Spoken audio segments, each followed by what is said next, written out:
Sejumlah aktivis perempuan melaporkan dugaan pelanggaran administrasi pemilu 2024 oleh KPU kepada Bawaslu Kalbar. Laporan ini berisi tentang tidak terpenuhnya 30% keterwakilan perempuan dalam DCT. Saat tiba, para aktivis perempuan ini langsung menyampaikan laporan dugaan pelanggaran administrasi pemilu tahun 2024 kepada Badan Pengawasan Pemilihan Umum Kalimantan Barat.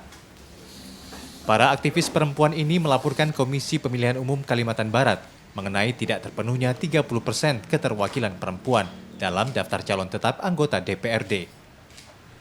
Para aktivis ini menyebut berdasarkan analisis yang dilakukan dari 18 partai politik yang mendaftar, ditemukan 14 parpol yang belum memenuhi syarat.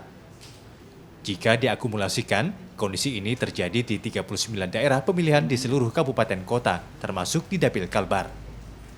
Terkait pemenuhan keterwakilan perempuan 30% di setiap daerah pemilihan yang berdasarkan hasil pencermatan kami bahwa terdapat setidaknya 14 partai politik yang tidak memenuhi kriteria keterwakilan perempuan 30% di 39 dapil ya.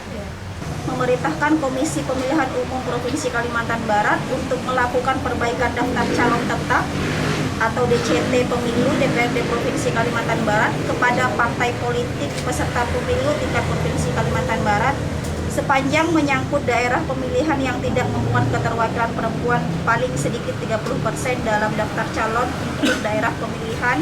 Untuk selanjutnya, partai politik peserta pemilu memuat keterwakilan 30% perempuan.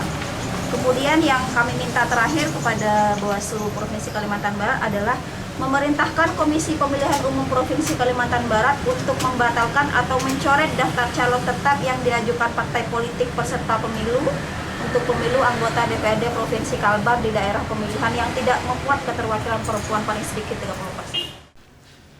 Sejumlah tuntutan ikut disampaikan, di antaranya meminta KPU mencoret DCT yang tidak memenuhi syarat 30% keterwakilan perempuan. Selain itu, peserta pemilu juga diharapkan memenuhi aturan yang telah ditetapkan dalam undang-undang. Sejauh ini memang Bawaslu sudah menerima laporan terkait dengan keterwakilan DCT di DPRD Provinsi 30%. Sekarang kita lagi ada proses nanti mengkaji dulu apakah syarat formil dan material terpenuhi, nanti diputuskan melalui mekanisme pleno. Jadi setelah ada pleno di tingkat unsur pimpinan, maka akan diputuskan apakah memenuhi syarat formil dan material.